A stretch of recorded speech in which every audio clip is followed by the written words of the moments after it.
The greatest beekeeper in Sheffield, we talk to Chris Brown. This is KM111. Welcome to the Britmana Buzz. Hi everyone, welcome to episode 111.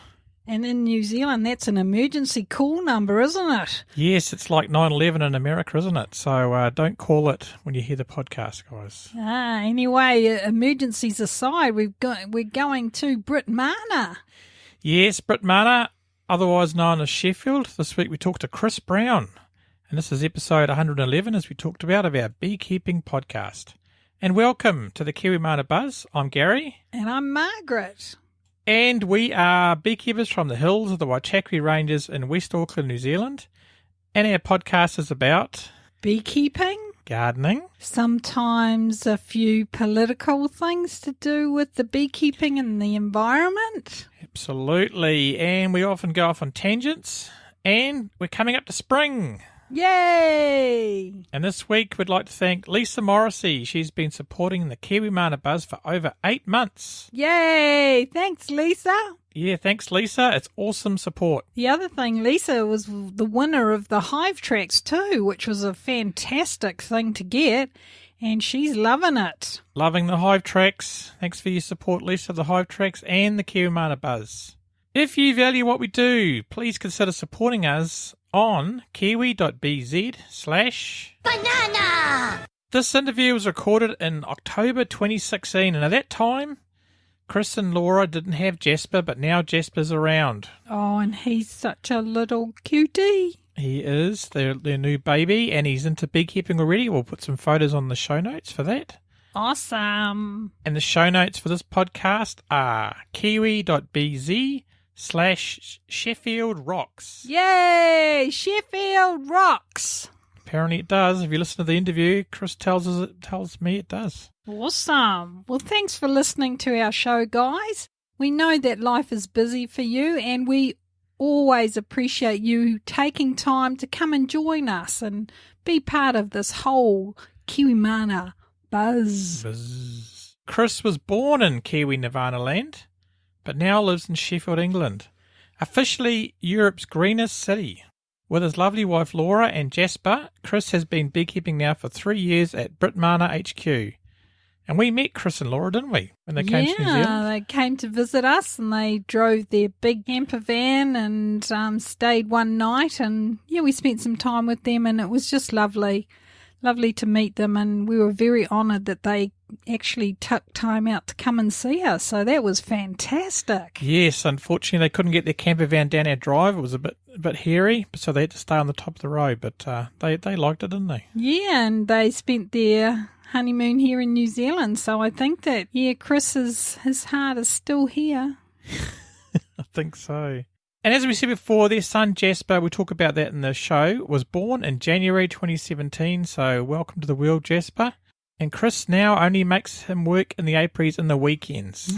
That's excellent, and you can see he's very busy at it, so it's awesome. Yes, Chris is a bit of a slave driver. You'll hear about that in the interview too. Watch the space, guys. Absolutely. So have a listen to the show. You'll love it. So, Chris, how did you get started in beekeeping? There was sort of a sequence of events whereby I proposed to Laura, got back, decided I wanted to start beekeeping, so we were about to get bees. Then I'm sort of mildly epileptic, so I had a seizure. And then oh no, yeah, because I've been working like crazy hours. I've been working about stupid hours anyway.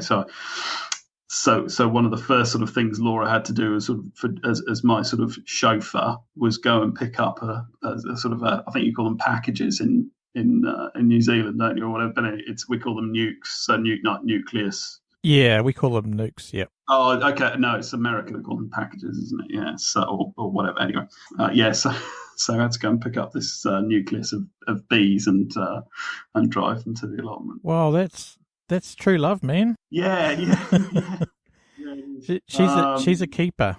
Yes, she is. Yeah, well, it took 2 years, but we got married then sort of end of May last year, and that was a fantastic event. And we actually had little honey favors on. I just managed to get from the first year's crop of honey enough sort of to give everyone a little jar of our own honey for all the guests that came to the wedding. So that was really nice.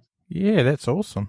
But yeah, so now I'm now in sort of the third year, and I think I'm doing pretty well actually. I'm mainly sort of self-taught. I've done over here. We've got like a basic assessment that you can take, and I did that through my local. I did a course, sat the course, and then did the basic assessment through my local association. That was in 2014, I think. Yeah.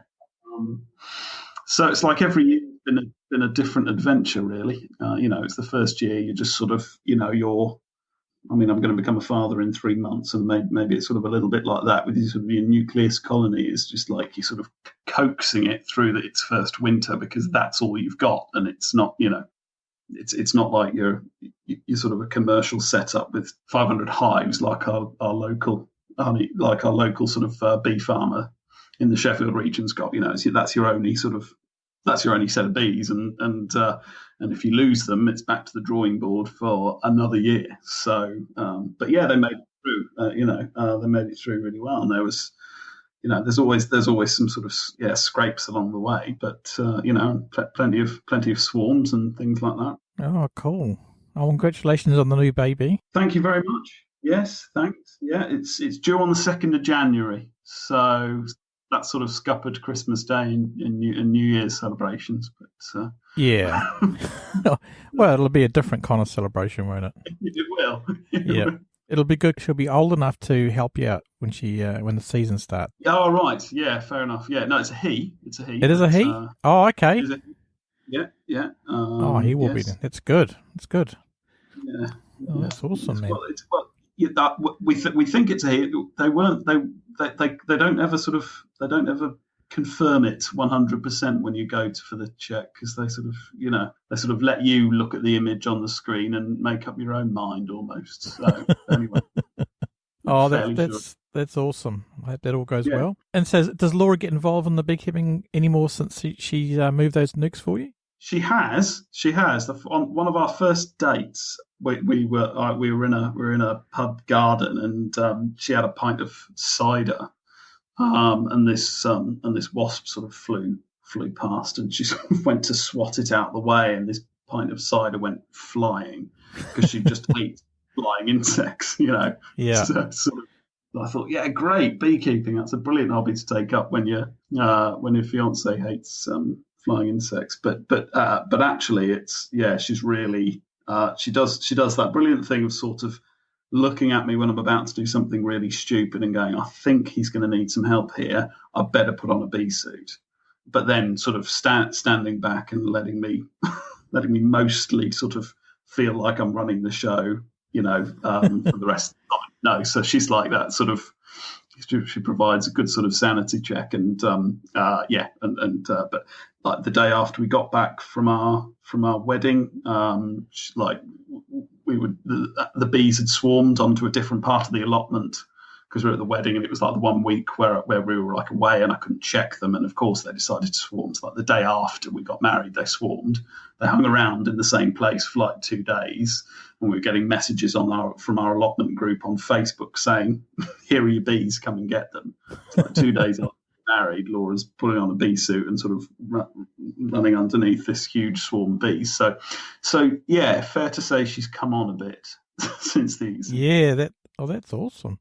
For our other listeners, what's an allotment? Yeah, so an allotment is I don't know quite where it all started, but it's basically I think it might be something to do with sort of the World War II ethic of sort of dig for victory or whatever. It was basically a sort of a patch of land set aside that for sort of the common man or woman, you could sort of grow your own vegetables, and it was a way of sort of getting sort of cheap vegetables that you could grow yourself, and just sort of sections of land were sort of set aside for that purpose. So an allotment site is sort of lots of little areas of lots of small little plots of small sections of soil, which you can grow your own sort of vegetables and flowers and things like that. And they've all got their own sort of quirky little rules, like you can't have cockerels on there because they'll make sort of noise, and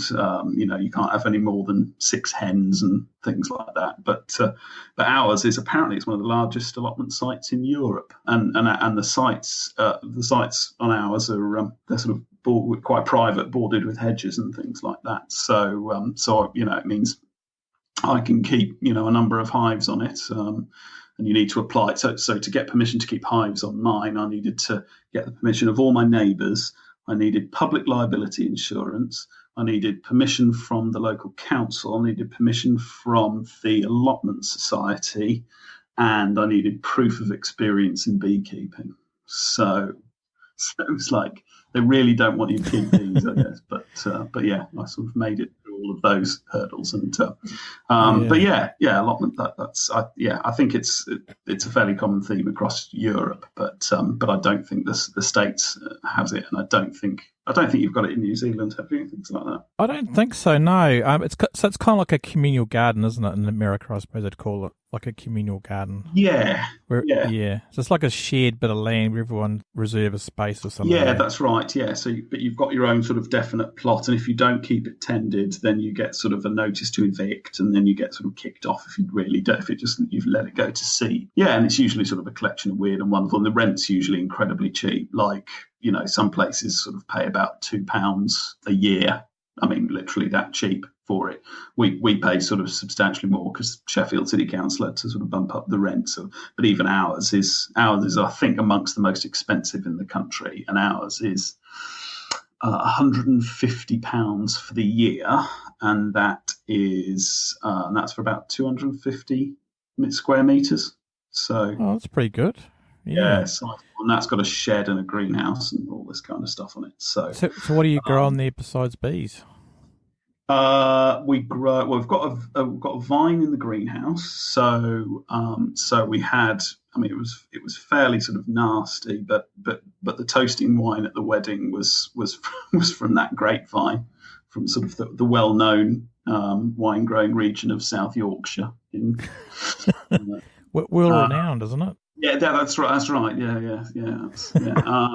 Potatoes, tomatoes, runner beans, strawberries. It's got a mini orchard on there, so it's got so we've got apples. We make cider from the apples. It's got plums. It's got a quince tree that grows about 2 quince each year on it, and I keep threatening to hack it down.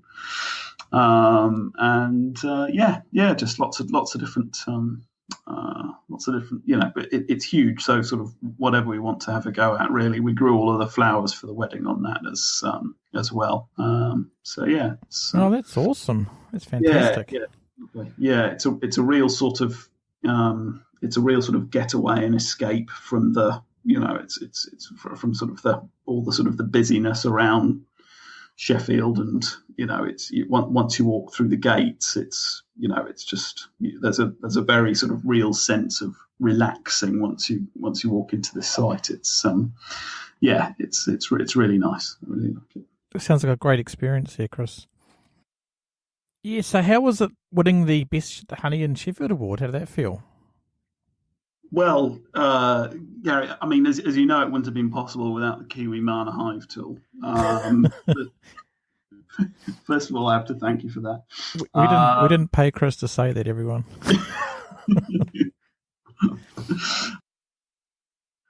No, it was good. It was good. It was really good. I don't know if he'll be listening to it, but our president was he was particularly put out because he wins quite a few awards every year. But the president of our sort of local association was. I said, "Oh, does that mean I can call it Sheffield's best tasting honey?" And he said, "Yes, for a year." He should be happy for you, He should, yes, he should be. But he did win plenty of other awards, in fairness. But no, I was particularly pleased in that. I mean, the fact that it's the best tasting honey, and it's not judged on sort of presentation, quality of the jar, or anything like that, means that actually I can't take any credit for it. It's all down to the bees. So but it was very nice. I took it off just after the limes. We've got the not like a lime fruit, but we've got this English lime tree that sort of flowers in sort of July, and I took it off just after that, and it had a real strong taste, more so than the previous years, of this sort of lime flower that you get, and I don't know if that's what sort of made it, but yeah, it's great to win sort of first prize in anything really, but that was really good because it was a hotly contested category. So it was really good. It was that was on my birthday actually as well. Oh wow, bonus. So it was good. Oh, fantastic. So because you produce a lot of heather honey, don't you, as well? Yeah. The heather honey is a particularly special experience for me. I've done it 2 years now.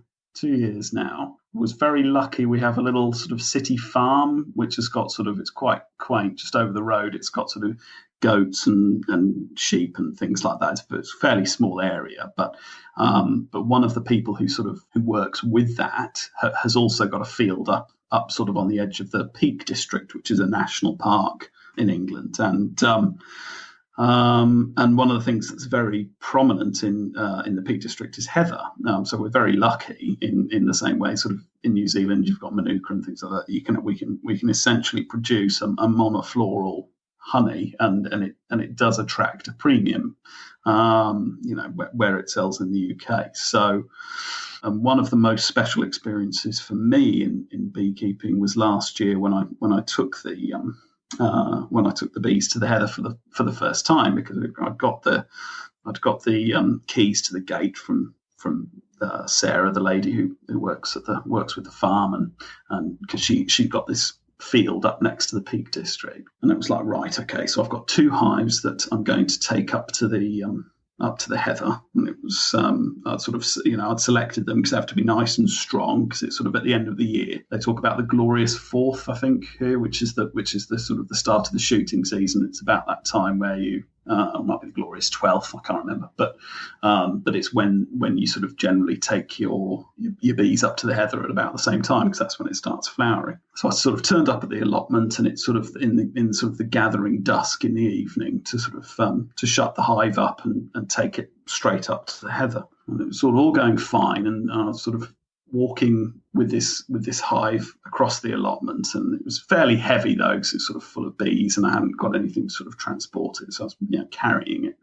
And then I made the fatal mistake of putting it down on a rock, so which would have been fine if it had a solid floor, but it didn't. It had a mesh floor, so I put it down this rock, and all of a sudden bees just started pouring out from just out of this sort of the hole that had been sort of created.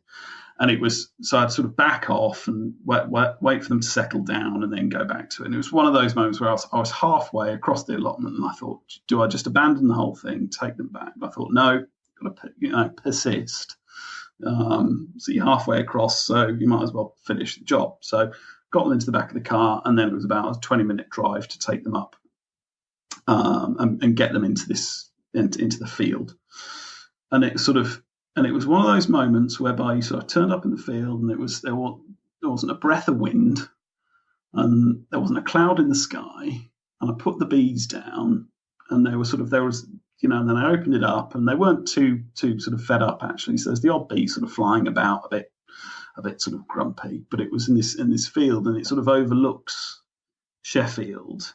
And it was just a wonderful experience. And I thought, this is great, and it was sort of a Saturday night, and you think, well, it's sort of 10 o'clock on a Saturday night, and Sheffield sort of, as a younger man, I probably would have been sort of partying away in a nightclub or something like that. But here I was sort of sitting and sort of watching the twinkling lights of Sheffield below me, with the bees. And then a couple of days later, I went up to check on them, and I had an equally sort of surreal experience whereby I jumped over the dry stone wall because I'd given the key back, so I had to sort of jump over this fence to get to it. Almost immediately, I had to sort of jump back because there was sort of a flow. It was almost like a sort of a horizontal waterfall of bees just flowing up past me to the heather. It was because it wasn't just my hives there. There was also another beekeeper who put his. So there's about sort of I think 5 hives in the end there.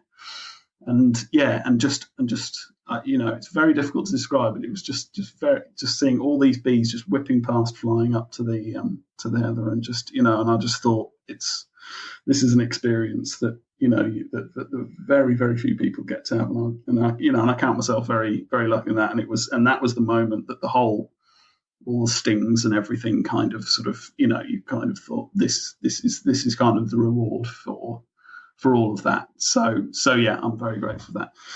This year it was slightly different in that we were given the wrong key for the field, so it ended up in my 4-month pregnant wife and I dragging 2 hives across a field at about 9 o'clock at night on a Saturday. So yeah, slightly less fun this year, but you can't get closer with a trailer or something. You can, but when you've got the key to get in the field. Oh, okay. So we turned up there and was like, oh, here we go, and then no, it's not.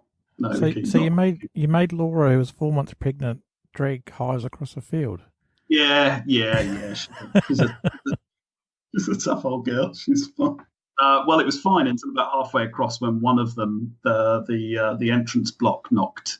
Not because I put them in sort of I put them in roofs, so you could drag them across it with ratchet straps and things like that. And then the block must have come loose and all the bees started sort of splitting out again. So that got a little bit tense, but that's fine. When you're married to someone who can drag a hive of sort of bees across a field, just 4 months pregnant, then you're going to be okay in sort of in other storms or whatever. So yeah. Absolutely. So you've actually tried Britmana honey sitting on the deck here when you came here on your honeymoon. So I guess it's unfair to compare any honey with our honey, but tell us about the heather honey. What's it taste like? It's like and I don't know if Marmite is a global product or not, but you get like Vegemite in New Zealand, don't you? So it's like we get both here. We've got Vegemite and Marmite. Yep. Right. Okay. So Marmite's this. So for the people who don't know what Marmite is, it's like a yeast extract product. And one of the marketing lines in the UK is you'll either love it or you'll hate it. And heather honey is basically the same. I think it's lovely, but some people really don't. It's a very strong, it's a very strong taste, and you'll either like it or you won't. It's the reason it also sort of attracts a premium is it's a lot harder to extract. It's got specific qualities. So I think, and like Manuka's a thixotropic honey. Yeah. So you can't spin it out. I think you've got to press it out. Is that right? Yeah, press it out, or they run over like a honey pricker across it. Okay, yeah. So heather's very similar to that. You basically have to sort of press it out. Last year, I borrowed a heather honey press off a friend. This year, we're just going to do cut comb because it's easier, and and it's just we only probably made about one super's worth. So one box was worth basically from 2 hives. They neither of them were particularly strong colonies. It was more an experimentation this year, just to see how well they did. Yeah. So you've got to time it right with the flow when you're doing comb honey. Right. Yeah. Absolutely. Yeah. And the sort of the given wisdom is make sure you've just got colonies that are overflowing with bees, just tons and tons of bees. They were decent colonies, but they certainly weren't sort of, they weren't double brood or anything like that. It was just a single brood box. And Yeah, and they just produced enough. Funny that there was a sort of the weather as well was fairly sort of changeable. So if you get sort of wall to wall sunshine, you'll get a good crop. But not so much if it rains quite a bit. No, it's true, because I mean I know you were here about 7 months ago, and is it true that you guys left New Zealand before the winter started because you just can't handle the cold? Yeah. No, we left because the money ran out, I think. No, I wish we'd been able to stay. Yeah. That's a slight dig, ladies and gentlemen. Is Gary and I like to dig ourselves, dig each other about how cold a New Zealand winter gets. So, which, well, there's technically no such thing as a New Zealand winter, but I think it just rains more. Yeah, we're just going into ours now, which is 6 months of just cold and horrible, which I hate because I'm by birth I'm a Kiwi, so I think that sort of imbued me with a sensitivity to the cold. No, it's all good. It's all good. Chris, what excites you about being a beekeeper or beekeeping? Well, it's very varied. There's some. What I like about it is that because in my day job I work in IT every area of IT is complex, but what I work in is without going into it too much is something called cloud computing, which basically touches every aspect of IT and it's just extremely complex. So what I like about beekeeping is that there's no screens, I can switch off totally, and there's no IT involved in it, and I think it's important to have that balance. So but at the same time, there's still plenty of gadgets involved, which is nice, and there's a little bit of excitement. There's still, for me, every time I go to open up a hive, it's right. Are they going to come out fighting, or and what are we going to find here? It's a constant learning experience. I thought one of my colonies was queenless. I couldn't see a queen, so I put a frame of cells in from eggs in from another colony. They got sort of torn, thrown out, digested, whatever. So I thought, well, I was literally in the process of I think I was going to combine them, or I was about to because I just didn't want to spend money on another mated queen. So I was literally in the process of doing it and combining them with another colony, and then I sort of pulled out one frame, and lo and behold, there's sort of larvae and eggs just starting to appear. So okay, just must have been a new queen, eh? Yeah, it must. Yeah, and I was just, and so you sort of think back logically, and you go, okay, what's happened there? And you can sort of think, okay, I think I understand what's happened is that when they tore out the eggs that I put in, there was a queen that had literally just emerged. So then she went off on mating flights, and after a few days, and then came back, and then didn't start to lay for a while. So there was still. There really is quite a long time in that sort of process between a new queen coming out, and I mean it's just they sort of continue to amaze that I think they're very resilient, and despite everything we sort of do to them. So absolutely fantastic. It's great, and the honey. I think the important thing is that the honey is a side product, but it's not the main reason I do it. I mean, I certainly wouldn't be keeping bees if they didn't produce honey. I have to be brutally honest and say that. But at the same time, it's not the main reason. I can go for a year. We're in a position where you go for a year, and if they don't produce any honey, then it's or they don't produce enough. It's a very wet year, so you say, okay, I'm not going to take any honey this year. Then that's okay, So it's a source of endless fascination for me. So. Well, you'd be interested to know that the actual term computer bug actually comes from an insect landing in a supercomputer or something, and on the contact on old computers. Yeah, I did know that. Yes. There was a cockroach or something, wasn't it, on one of the old IBM mainframes or something? That's it. Yeah, they found it. I wish all the bugs I encountered were that simple, but yeah. That's it. I know what you mean.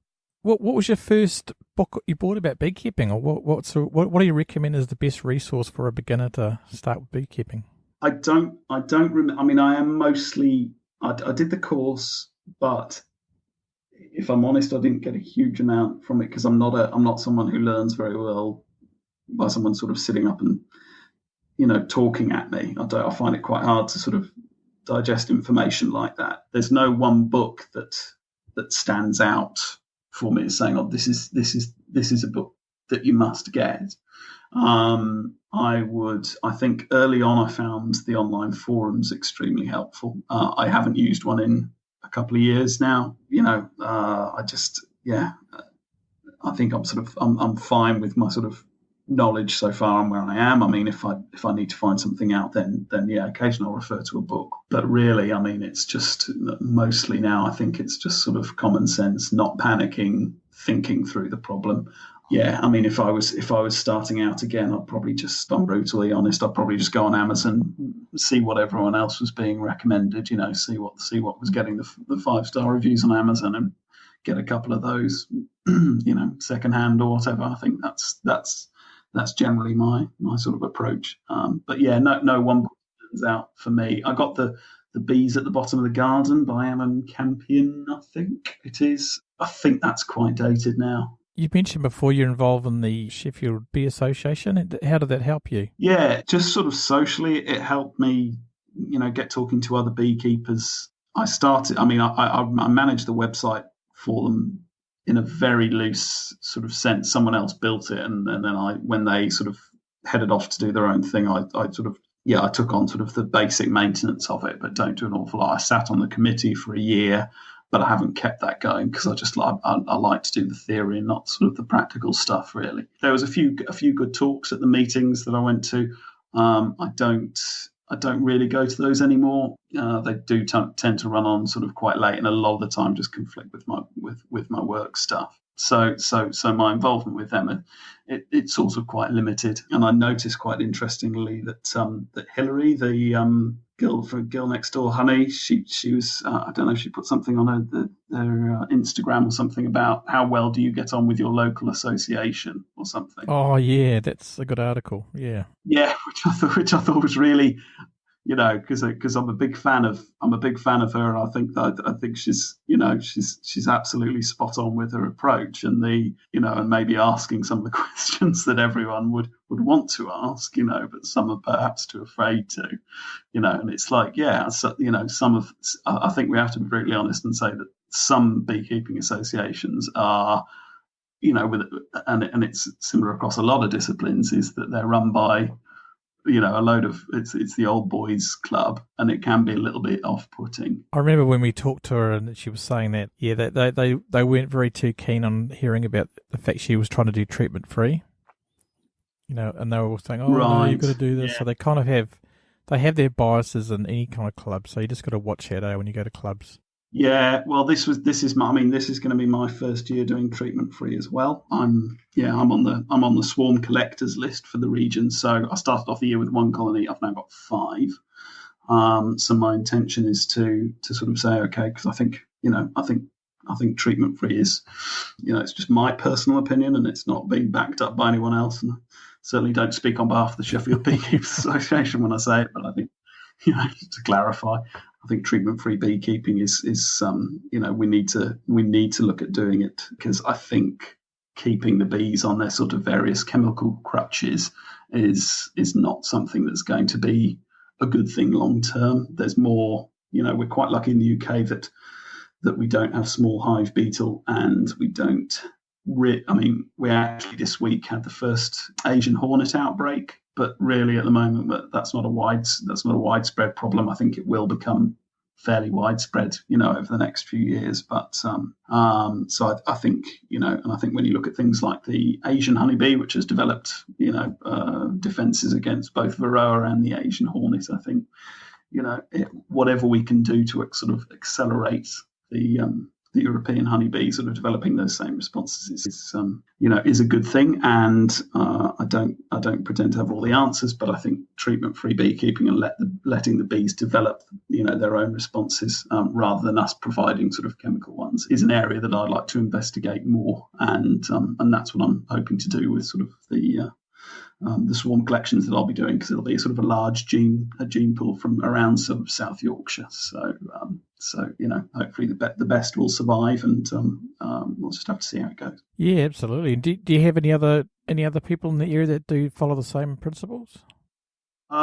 No, I think not as far as I'm aware. I know a lot of other people do. One of the things I quite liked doing in previous years was sort of doing the oxalic acid treatment in the middle of winter, because it was quite a nice sort of little ritual that sort of round about Christmas, New Year's Day, you head up, you do the oxalic acid treatment, and that was all that I used to do. I did the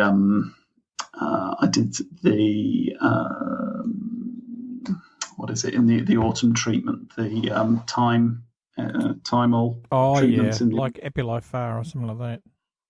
It was different. That thing. I did that one year, and it wasn't. I didn't notice a huge. Mite drop from that, and the bees have been fine really with just the one oxalic acid treatment in winter. Now with them not getting any treatments at all, I do expect there are going to be losses, and they might well be heavy. I think one of the guys you had on, when I was listening to him, he said the first couple of years I think were the hardest, doing sort of treatment free, but then it seemed to get easier for him. So, I go into it, I sort of eyes open, and I'm saying, this is my view on it. I don't think we can keep on going on as we are. Oh, it'd be interesting to see you get on with it, eh? Yeah, it will, yeah. So what do you think's the biggest issue facing beekeeping in Sheffield at the moment? I don't know. I think it's pretty healthy. The local association is good and strong. It probably needs a bit more sort of diversity than it has at the moment. I think it certainly needs younger. By their own admission, that needs young blood. I'm at the age of sort of almost 40. I'm still one of the youngest when I go. But yeah, we've got a local bee farmer who's sort of got the sort of the market in terms of bee farming and selling local honey. He's got about 500 hives around the area, and then the rest of it's just sort of amateur beekeepers like myself. So yeah, I think it's pretty healthy really. I don't see too many problems. Yeah, no, it's good. How do you think you can encourage young people to get into beekeeping? I think it would be. I think you probably hit the nail on the head there when you talked about, or Hilary did when she talked about sort of older beekeepers who okay, sure, they've gone through the sort of the Varroa coming in sort of the early 90s into the UK when I know a lot of beekeepers just abandoned it and they said, oh this isn't going to be viable or whatever. I think getting young people in it's really just a case of making it interesting for them. Keeping the theory just to a sort of a minimum. Just I'm not a big fan of sort of so much of theory. Like it was the beginner's beekeeper course. It was literally a course of about 10 sessions, which were very well put on, but you didn't even get to look at bees for sort of months. You didn't get to put your head in a hive and decide, okay, when they really start flying about my head, is this for me? Is this what I really want to sort of spend every weekend doing during the summer? Exactly. And it's a serious financial investment as well. So it's like, so things like that. I think there's a fairly big market around the sale of nucleus colonies as well. They're not cheap. It's £150. So yeah, it's 150 quid. You pay that, and then if you lose your bees in the first year, well, you'd be forgiven for sort of saying, well, forget it, this isn't for me. I've spent several hundred quid on, because by that time you've got a hive, you've got your suit, you've got everything else, and then all of a sudden you lose your colony in the first year, and they said, well, bad luck, pay us another 150 and we'll do it again. So capturing swarms and giving them to people who have sort of lost theirs, I think that would be good. Some form of communication, I think, for sort of beekeepers in the area would be good. But yeah, I think just more practical, less theory. I think the biggest danger in beekeeping comes when beekeepers put on a suit and they think it gives them some kind of authority to lecture to other people. It's like I've got to be careful, my dad's a vicar, but it's like when you sort of, when somebody puts it when they put on the cassocks at the front of the church or whatever, they're sort of, it sort of imbues them with some kind of... Yeah, like a authority or something, yeah. Yeah, and let's not fool ourselves, it's not, beekeeping isn't a regulated profession in the UK, and the chap who's just got standing there with a beekeeping suit in front of you, like, you don't know what kind of beekeeper he is. So take everything with a pinch of salt, and just, just read the books because they're generally from people with sort of decent amount of experience. But yeah, just get stuck in, get involved, and use online resources a lot, I'd say. Exactly, especially podcasts, hey, Chris? Especially podcasts, Gary. There's an excellent one that comes out of New Zealand that I can't recommend highly enough. So, besides doing the treatment-free thing, what's your plans for the next coming season? Well, yeah, I mean, obviously my life is going to change around the end of this year, beginning of next, with the arrival of Junior. So my plans are, we used to have chickens. They got attacked by a fox, and we decided not to get any more because I thought, okay, we don't know what's going to happen. Let's, I'd rather not sacrifice the bees to sort of fatherhood, but I'm sort of less fussed about eggs. So so maybe we'll sort of not renew the chickens at this point until we see how much of an impact the baby has on our sort of time. So I think it's just, if I can keep going at the same pace, if I can renew the losses that I expect to have, which is a fairly pessimistic way of sort of viewing it, but if you're sort of doing treatment free, I think you've got to sort of expect to have some kind of losses over winter with colonies that just can't deal with the with the varroa increase. Then I think stay on the swarm collectors list, get back up to the same levels that we've got this year, and make some honey, enough honey for Laura to sell to for some pocket money while she's not working next year or whatever. But, yeah, absolutely. I mean, you'll be able to get Junior out doing swarm collecting as well, though. Yeah, 3 months I would say, and then he'll be and then we'll get him. They're very nimble anyway at that age, aren't they? So they can just scurry up. Scurry up ladders and stuff. Absolutely. That's right.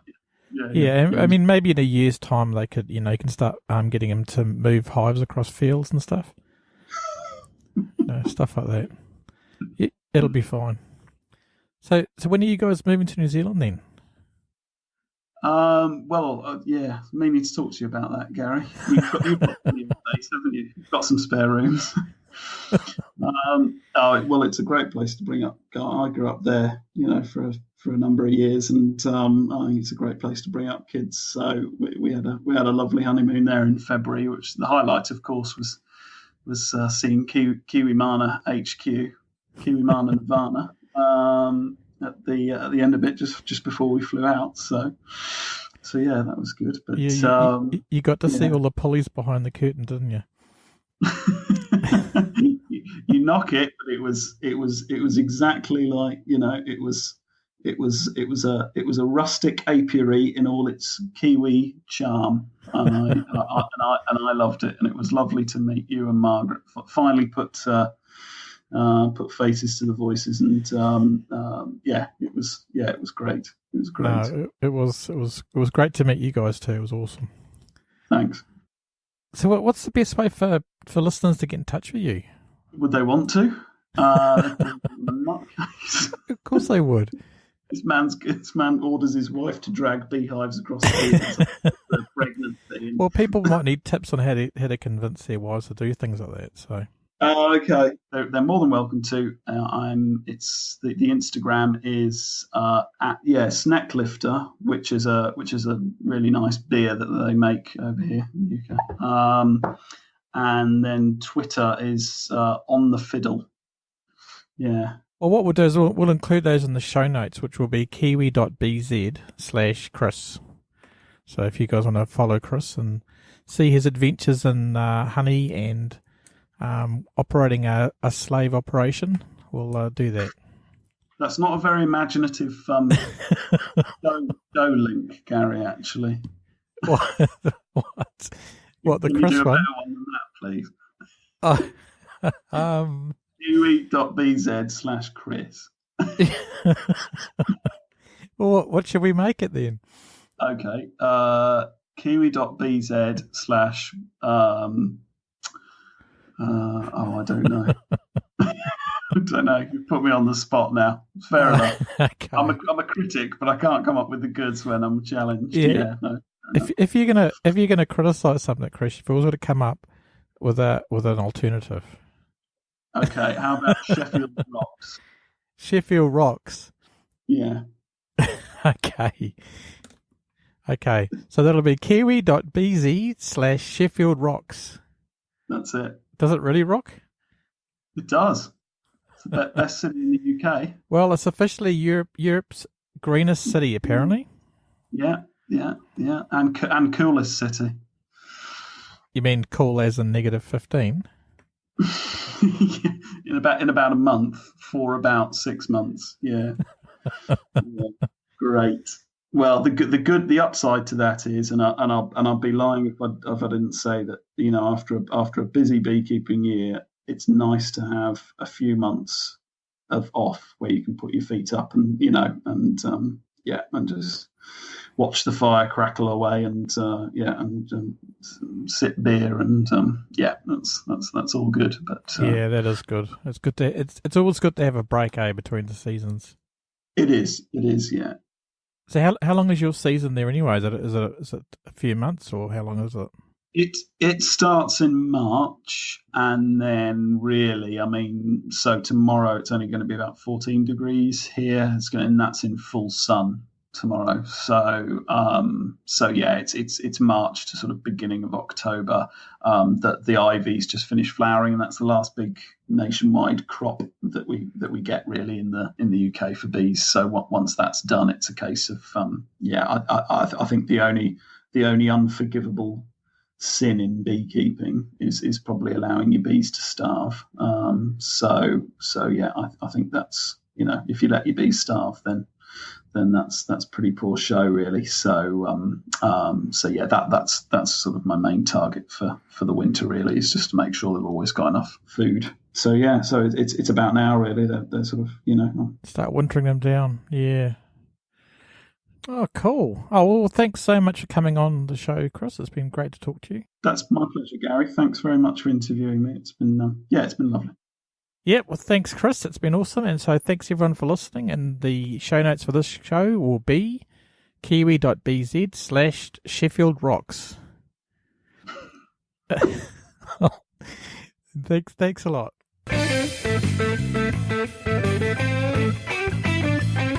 Oh, wow, that was great. Thanks so much, Chris.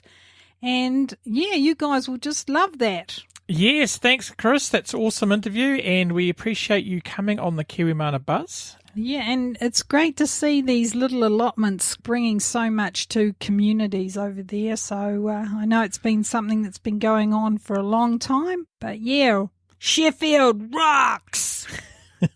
Well, I've been to Sheffield, and it's an interesting place. Got a lot of history. To be fair, I only went to the bus station, so it wasn't really a... Oh, no, actually, I once worked there, didn't I? Did you? For a night. Yeah, doing installing a server, I think it was. But anyway. Oh, yeah, we do digress, guys. We digress.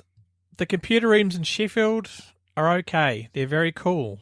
That's all I can say. Anyway, guys, if you could do one thing this month, please subscribe to our podcast in your podcast app so that you'll get this great interviews every week automatically. or every Awesome. fortnight automatically. So please... You'll never miss out then, will ya? No, absolutely. So please do that. That'd be awesome. And we will be back in a couple of weeks with a show with me and Margaret. So thanks for listening, and we'll see you next time. See ya.